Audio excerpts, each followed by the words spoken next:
Okay, balances after payment. Okay, update natin yung balances after ng first safe payment sa bawat partners. So, yung balance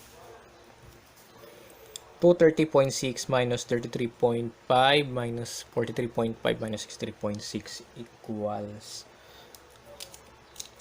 90,000. So, 90,000 na lang yung balance ng cash. AR0, inventory 101, PPE 0, liabilities same, is loan 0, North Capital 84,180 minus 31,800, that is 52,380.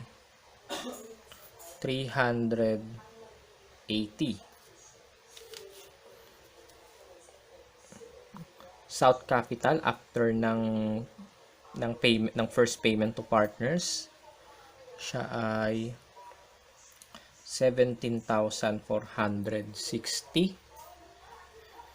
East Capital, balance ng kanyang capital ay 34,920. And kay West Capital, 12,240. Okay, next transaction na. Isin muna natin ito. West becomes personally insolvent. Okay. So, nangyari si West, naging insolvent na siya. But this time, yung capital niya, positive balance pa din. So, may assumption na si West is insolvent. All liabilities are paid. Okay, all liabilities are paid daw. So, lagay natin dito, liabilities. 74,000. So, wala nang liabilities. Next, all inventory are sold for 71,000 pesos. Okay, yung inventory, nabenta na siya. So, loss on realization. Ang loss on realization is 71,000 minus 101,000 equals 30,000 pesos. So, loss on realization ng inventory is 30. So, tatanggalin lang natin yung inventory. 101, then 71,000 cash proceeds. Then, yung 30,000 allocated na 30, 10, 20, and 40%. So, 30,000 times 30% equals 9,000. Dito ay 3,000. Dito ay 6,000. Tapos dito ay 30,000 times 40 equals 12,000 pesos. Okay, next, safe payments are again made. So, magkakaroon na naman daw ng safe payment. Okay, since may safe payment na naman na mangyayari, determine lang natin muna yung ending balances ng bawat account. 90 minus 74 plus 71 equals 87,000. Inventory, so 0. Liabilities, 0. North Capital, 43,380. South Capital, 14,460. East Capital, 28,920. West Capital, 240 pesos. Okay, magkakaroon na naman ng payment sa partner. So, gagamitin na naman natin itong cash distribution program. And kagaya nung unang safe payment, magko-compute ulit tayo ng amount of cash na for distribution sa partnership. Okay. Ngayon, ang balance daw ng cash ay 87,000 pesos na lang.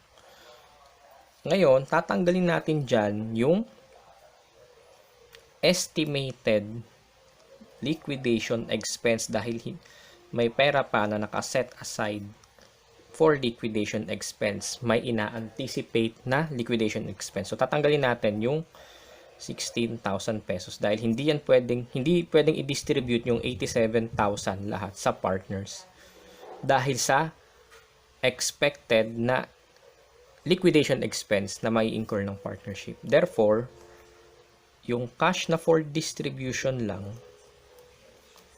is 71,000 lang. Yan lang yung pwedeng ibigay sa partners. And based sa ating cash priority program, settled na ang priority 1, settled na ang priority 2. Priority 3 is partially settled pa lang. Meaning, meron pang 43,200, 14,400 at 28,800 to north, south, and east respectively na dapat ibayad. Ngayon, kaya bang masettle yung natitirang balances ng priority 3 based sa amount of cash na available? Hindi, kasi 86,400 pa yung kailangan natin. And 71,000 lang yung cash na available for payment to partners. So, ang mangyayari, i-allocate lang ulit natin yung 71,000 katulad nung ginawa natin dito. Okay, so kay north, kay south, and kay east. So, yung 71,000 na yan, i-allocate sa kanilang tatlo based sa prorata ng priority 3. So, kay north would be 75 over 150. Kay south would be 25 over 150. And kay east, 50 over 150. Ayan. 71 times 75 divided by 150 equals 35,500 para kay north. 71 times 25 divided by 150, 11,833 para kay south. 71,000 times 50 divided by 150 equals 23,667 para kay east. Ganyan yung allocation ng cash sa partner. So, apply na natin sa problem. Okay.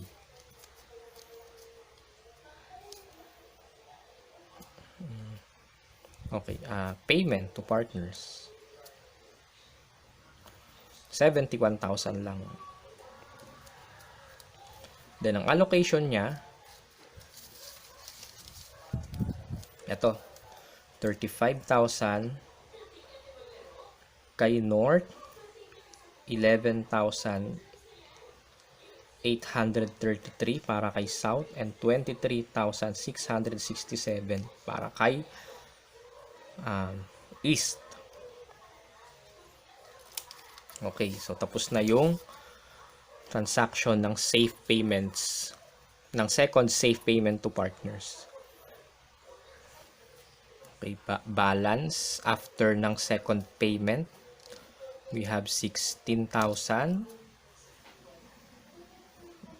North capital, magiging 7,880 na lang. South, magiging 2,627. Kay east, magiging 5,253. Kay west, 240 pesos. Okay, next. Next transaction na tayo. Liquidation expenses of 11,000 were paid. So, pumasok na si liquidation expense. Ito na yung ina-anticipate nila. So, 11,000. So, 11,000 allocate sa bawat partners 30, 10, 20, 40. So, kay north would be 3,300. South would be 1,100. Kay east is 2,200. Kay west, 4,400. 11,000 times 40%.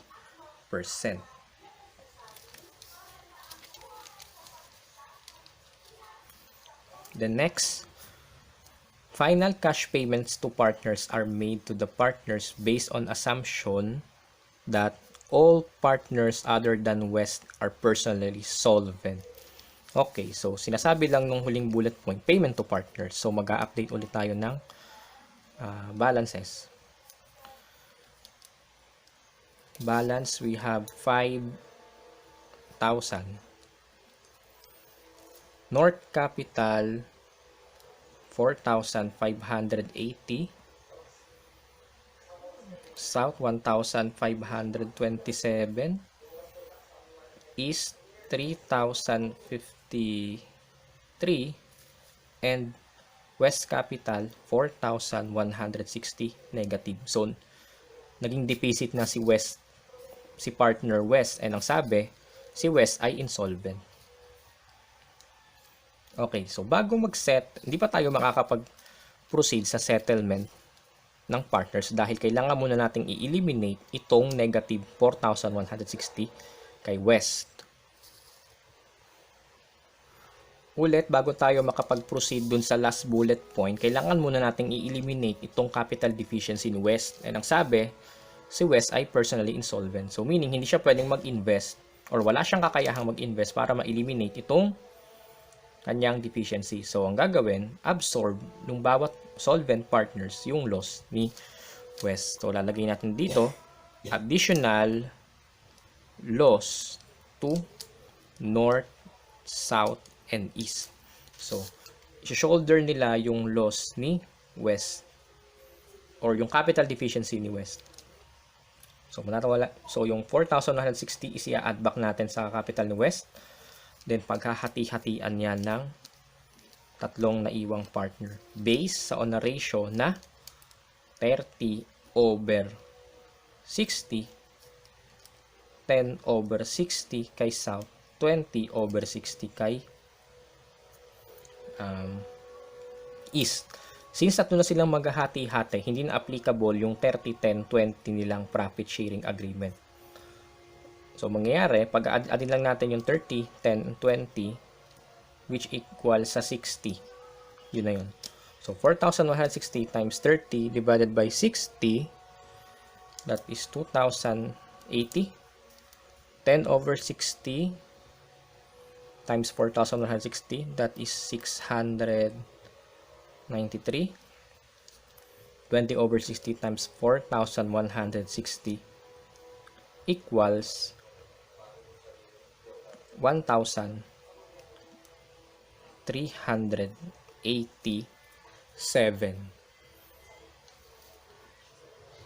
Okay, balances after absorbing yung capital deficiency ni West. Cash remains 5,000.